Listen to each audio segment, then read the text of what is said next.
안녕하십니까. 세상 읽어주는 남자 이상훈입니다. 오늘은 인텔에 대해서 한 말씀 드리겠습니다. 인텔이 온라인 기술 전략 설명회에서 이런저런 보관을 공개했습니다. 핵심은 2024년 2나노를 양산해서 TSMC와 어깨를 나란히 하고 2025년에는 1.8나노 칩까지 만들어서 이 TSMC와 삼성에 내놓은 미세공정 리더십을 되찾아오겠다는 것입니다. 이를 위해서 ASML이 독점 공급하고 있는 EUV 노광 장비의 차세대 제품도 2025년 처음으로 도입한다고도 했습니다. 그리고 회로 선폭 트랜지스터 집적도와 관련이 있는 공정 노드도 손봤는데요. 인텔 입장에서는 자신의 10나노가 TSMC 삼성의 7나노와 비슷한 만큼 이때까지 자신이 고집한 노드 이름을 버리고 TSMC 삼성의 기준을 따르겠다는 뜻입니다.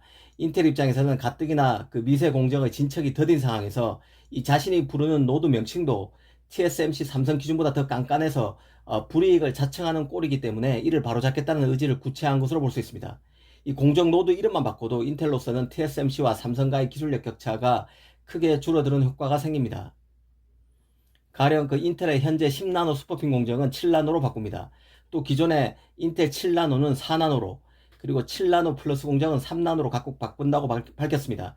눈에 띄는 것은 기존의 인텔에서 5나노로 부르던 공정은 20옹스트롬으로 바꾼다고 밝힌 대목입니다. 이 옹스트롬은 0.1나노와 같습니다. 그래서 20옹스트롬은 2나노와 같습니다. 앞서 말씀드렸던 2024년 2나노 공정, 2025년 1.8나노 공정도 이번에 바꾼 공정 노드를 적용한 것입니다.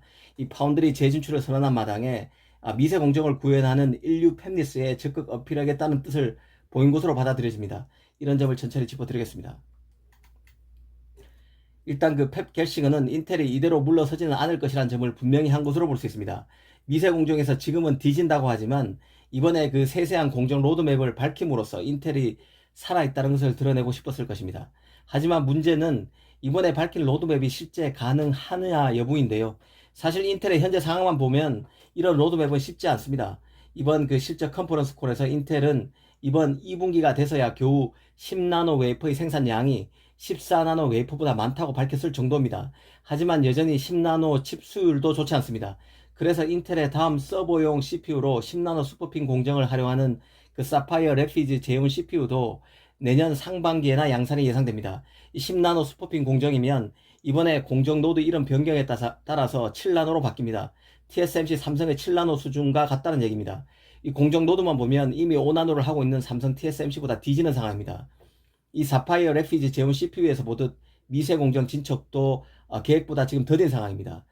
그럼에도 왜 인텔은 이렇게 공격적인 현실적으로 달성이 어려워 보이는 로드맵을 제시했을까요? 이 질문에 답을 찾아야 한다는 생각인데요.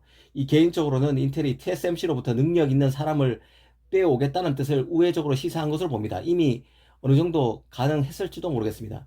현재 인텔의 공정개발 실력으로는 겔싱어가 제시한 2024년 2나노, 2025년 1.8나노가 가능하지 않습니다.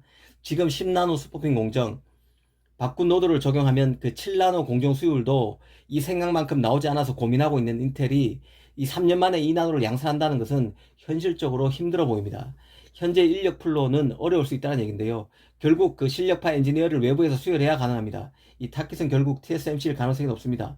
높은 연봉, 좋은 근무 조건을 내걸고 이 TSMC의 인재를 잡기 위한 물밑 경쟁이 이미 빚어지고 있을 개연성이 높다는 생각입니다. 미국 정부까지 나서서 측면 지원할 여지도 있어 보입니다.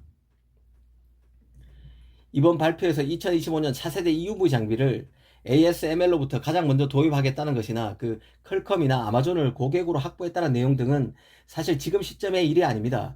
미세 공정을 성공해야 가능한 일이죠. 미세 공정에 성공했다는 것을 전제로 발표한 내용이라는 뜻입니다. 그래서 큰 의미를 두기는 좀 어렵습니다. 실제 인텔은 퀄컴과 관련해서 이 퀄컴이 25옹스트롬이면 2나노 칩이죠. 옹스트롬이 앞서 말씀드렸지만 0.1나노입니다.